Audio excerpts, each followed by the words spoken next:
stop the presses. Oh, we've got a nuclear situation on social media. Oh, a black person has never heard the N-word ever before and gets called that on social media and the world explodes. Gets called that, supposedly, by the way. Gets called that. We got Chelsey Gray claiming that she was called the N-word, insinuating that it was Indiana Fever or Caitlin Clark fans that did it. The internet operates at the speed of light, and when it comes to the Indiana Fever, fact and fiction often collide in a massive digital explosion. Right now, there is an absolute wildfire of viral headlines and clickbait rumors dominating social media, claiming that Las Vegas Aces veteran Chelsey Gray has been officially suspended following her highly debated, heavy physical exchange with Caitlin Clark. Fans have been flooding comment sections and sharing these explosive headlines, completely convinced that the league office has stepped in and handed down severe disciplinary action. But here is the absolute, unfiltered truth. We have to separate social media speculation from reality. Independent analysts and content creators are actively pointing out that this suspension narrative is a massive wave of fan-generated speculation. Why is this rumor spreading with such incredible velocity? Because the fan base is incredibly protective, and just a few weeks ago, Alyssa Thomas actually was officially suspended for a flagrant physical escalation involving Clark. So when Gray had her own intense, highly scrutinized collision with the rookie, the internet immediately jumped to conclusions, assuming another massive suspension was imminent. But while the suspension remains pure internet chatter and viral clickbait, the real controversy surrounding Chelsey Gray is actively exploding online, and it involves a massive digital fallout, sports betting, and what prominent commentators are boldly labeling as fake outrage. Welcome back to WNBA Log, your premier, undisputed destination for the absolute deepest, most authentic, and fiercely analytical women's basketball coverage on the internet. If you want the real story behind the viral rumors and the unfiltered truth regarding the league's biggest controversies, you need to hit that subscribe button, smash the like button, and ring that notification bell right now. We do not deal in manufactured clickbait. We deal in the reality of the hardwood and the digital landscape. Today, we are completely dismantling the false narratives and breaking down the massive social media firestorm that is currently dominating the basketball world. To fully understand the absolute nuclear situation currently unfolding on the internet, we have to look at the immediate aftermath of the Las Vegas Aces' devastating 34-point blowout loss to the Indiana Fever. Tensions were incredibly high following the highly physical matchup, and the online discourse was already sitting at an absolute boiling point. It was in this heated, highly scrutinized environment that Chelsey Gray took to her social media platforms to expose a vile, deeply offensive direct message she received from an anonymous internet troll. Gray posted a screenshot of the message, which contained a highly derogatory racial slur, and ended with the tired, massively disrespectful phrase, "Shut up and dribble." Gray added her own commentary to the screenshot, stating that people act like athletes simply make these things up, and she expressed her profound frustration with the sheer audacity of online trolls attempting to silence professional athletes. Now, let us be absolutely crystal clear on this front. Racism, derogatory slurs, and digital harassment have absolutely zero place in professional sports or society as a whole. Nobody should ever have to open their phone to that kind of vile toxicity. But the massive controversy did not stem from Gray exposing the troll. The controversy exploded because of how the internet immediately reacted to it, and more importantly, who the broader WNBA community attempted to blame. The moment Gray posted that screenshot, a massive, highly predictable narrative shift occurred across social media platforms. Various segments of the WNBA media, along with highly vocal factions of opposing fan bases, immediately began to implicitly and explicitly associate that racist direct message with the Indiana Fever fan base. The immediate assumption pushed by the internet mob was that because the Aces had just played the Fever and because Gray had been involved in a heavily scrutinized physical collision with Caitlin Clark, the vile message must have originated from a toxic, racist sect of Caitlin Clark supporters.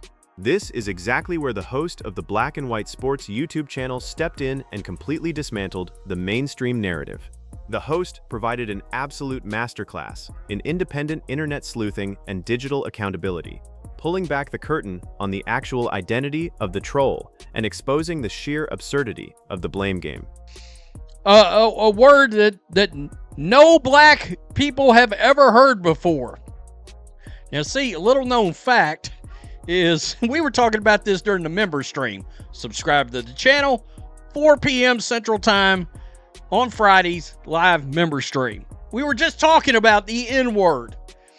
Now, in case y'all don't realize this, John Matrix, the host completely rejected the toxic narrative that this attack was launched by a dedicated Indiana Fever fan. When independent researchers actually looked into the details of the troll account, which the internet quickly managed to track down, the truth became incredibly obvious, and it had absolutely nothing to do with Caitlin Clark. The user in question was not an Indiana Fever fan. The user did not even follow the Indiana Fever organization. According to the detailed breakdown in the video, the user's bio actively referenced sports betting, and the account only followed a couple of random WNBA players before completely deactivating and cowardly scrubbing its entire digital footprint. The host laid out an incredibly compelling, highly logical theory that is currently resonating with thousands of basketball fans online. The vile message did not come from a place of intense basketball fandom. It came from the incredibly dark, toxic underbelly of degenerate sports gambling. See, Gray, this shit looks like it's backfiring on her. Really and truly backfiring. Number one, how this person decided to... I don't think this... I'm going to tell you my theory on this. Let me tell you what I think. Because this person has found out to be evidently a sports bettor. All right? And so... now... The theory is simple, brilliant, and incredibly accurate to the modern professional sports landscape. This was a highly enraged sports bettor who likely placed a massive financial parlay on the heavily favored Las Vegas Aces. When the Aces got absolutely blown off the floor by 34 points, costing this individual their money, they completely crashed out online and lashed out at the players who failed to hit their statistical props or secure the victory.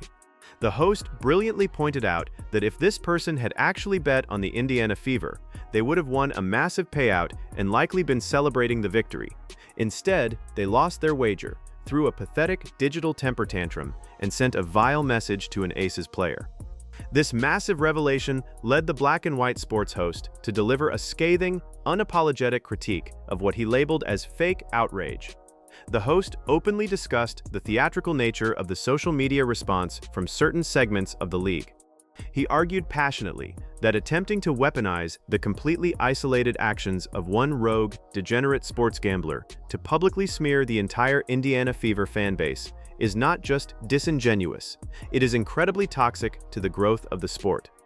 Independent analysts are actively questioning the overall optics of how these specific digital situations are handled by professional athletes. The host posed a highly speculative, intensely debated fan question. Are athletes intentionally or unintentionally allowing these isolated troll messages to serve as a convenient distraction from their on-court performances? The Las Vegas Aces had just suffered one of the most embarrassing, historic blowout losses of their entire championship era. Gray herself was the subject of massive online criticism for her intense physical play against a generational rookie. The host accurately pointed out that the internet is a massive, global network containing millions of people, and statistically, a handful of them are going to be absolute, undeniable trolls. Aces Sunday night loss to the Indiana Fever. This comes after the Alyssa Thomas, after Alyssa Thomas also spoke out about the issue. Okay, so here we go. This was a message I received after a game versus Indy. You suck, ugly ass N-word. People like this just people act like we just make this shit up, and the audacity to tell us athletes to shut up and dribble. Shut up and dribble. I serious. The host forcefully argued that taking the vile actions of one enraged gambler out of millions of viewers and allowing it to completely dictate a national narrative about racism within a specific fan base is a massive, highly calculated misdirection of outrage. He noted that athletes who make millions of dollars performing on national television are inherently going to face the ugliest, darkest parts of the internet. While it is completely unfair and morally bankrupt, it is the fundamental, inescapable reality of being a massive public figure in the digital age. To further cement his powerful point regarding this specific pattern of social media behavior within the WNBA, the host drew a massive, undeniable parallel to a situation that occurred just weeks prior involving Alyssa Thomas. This is exactly where the viral suspension rumors circulating on social media begin to make logical sense. A few weeks ago, Alyssa Thomas was involved in a highly aggressive physical escalation with Caitlin Clark, resulting in Thomas receiving a flagrant penalty and an official, widely publicized one-game suspension from the WNBA. Immediately following that physical incident, as the internet was heavily criticizing Thomas for her actions on the hardwood, the narrative suddenly, rapidly shifted. Thomas stepped to the microphone and spoke out about receiving incredibly toxic, vile racial abuse online. The host of the video noted this exact, repeated sequence of events, pointing out that both Thomas and Gray experienced heavy, highly scrutinized physical exchanges with the game's biggest star, faced immediate basketball-related criticism from the public, and then immediately highlighted the horrific internet abuse they received to shift the spotlight. The crash out is hilarious. The dude is a sports bettor, not even an Indiana Fever fan. He only followed 2 WNBA players before deactivating, and he likely lost a bet. I hope they don't check FanDuel. There's worse there. It's just fake outrage. I'm sorry. I don't want to hear about this hypocritical bullshit. I don't. The host offered a deeply speculative, highly debated fan theory that is currently sweeping across social media.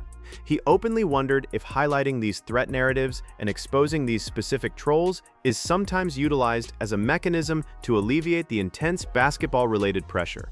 When an athlete states that they are receiving threats, the immediate, correct human response is deep sympathy, which naturally forces the public and the media to back off their basketball-related critiques. The host was incredibly careful to clarify that he is not claiming the abuse isn't real. He explicitly states that there are terrible, vile people online, but he is aggressively questioning the framing of the narrative. More importantly, he is heavily criticizing the broader WNBA media apparatus that immediately, reflexively tries to pin this degenerate gambler behavior on the Caitlin Clark fanbase without a single shred of actual evidence. If we truly want to have a real, authentic conversation about the toxicity currently infiltrating professional women's basketball, we have to look directly at the unprecedented, explosive integration of sports betting. The WNBA has experienced a massive surge in viewership, overall revenue, and global engagement since the arrival of this sensational rookie class. With that hypergrowth comes a massive, unavoidable influx of gambling money.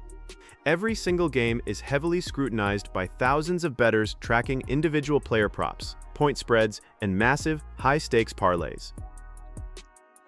It's crazy. Same old story. Shut up and dribble. Obvious troll. Not a Fever fan. Pretty obvious. Shocking. Who knew there were racists on the internet? Yeah, I mean, who knew there was assholes on the internet? Same stuff happens to NBA players. They're just not chronically online like WNBA players. Oh, that's funny. That is hilarious. When a team like the Las Vegas Aces, who are universally considered the absolute gold standard of the league, gets dismantled by 34 points, the financial swing in the sports betting world is absolutely staggering. Millions of dollars are won and lost on these outcomes. This creates a highly volatile environment where athletes are no longer just being critiqued by passionate fans who love the team. They are being actively, viciously harassed by individuals who just lost their rent money because a player missed a fourth-quarter layup or failed to hit a rebounding prop. This is a league-wide, cross-sport epidemic that is entirely transforming the athlete experience. NBA players, NFL players, and now WNBA players are all dealing with the exact same vile consequences of deep gambling integration. The community notes and the comment sections highlighted in the video perfectly illustrate this modern reality. Fans were actively pointing out that the troll who messaged Chelsey Gray likely didn't care about the Indiana Fever at all. He was just absolutely furious that his parlay didn't hit. To take the actions of that specific, highly toxic gambler and attempt to construct a mainstream media narrative that Caitlin Clark supporters are orchestrating targeted, racist attacks against veteran players is a profound manipulation of reality. We must also deeply analyze how the sports media ecosystem actively perpetuates these exact, highly divisive narratives. When a storyline generates intense emotional heat, it generates massive clicks, and nothing generates more digital heat than combining the massive popularity of the Indiana Fever with highly sensitive social issues.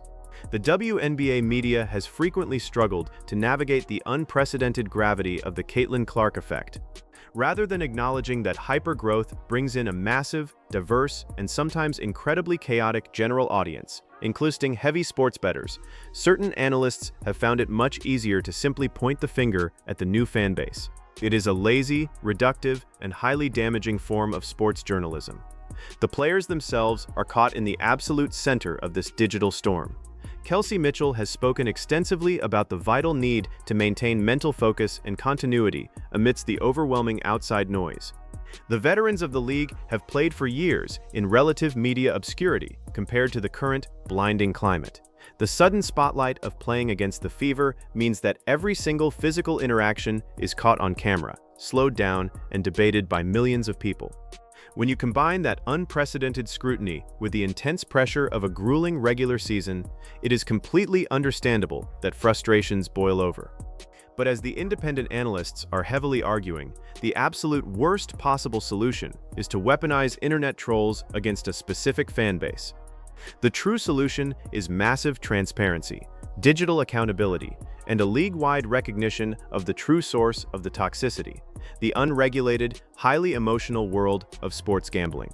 The viral clickbait headlines claiming Chelsey Gray was suspended for attacking Caitlin Clark are purely the result of an internet rumor mill operating on maximum overdrive. But the real story, the exposure of the fake outrage attempting to paint Fever fans as toxic villains, is a massive testament to the power of independent sports media. Content creators are refusing to blindly accept the mainstream narrative. The Indiana Fever supporters have completely sold out arenas across the nation, driven unprecedented television ratings, and fundamentally changed the financial landscape of the league. They deserve to be celebrated, not scapegoated for the actions of anonymous internet bettors. Make sure you get down in the comments section right now and give me your absolute most honest takes on this massive digital controversy. Do you think the host is completely justified in calling out the fake outrage and pointing the finger directly at the sports betting community? Are fans absolutely right to be furious when the media attempts to blame them for the actions of anonymous trolls? Make sure you smash that subscribe button to stay locked in with WNBA Pro. Hit that like button to keep the vision alive, and I will see you on the next deep dive breakdown.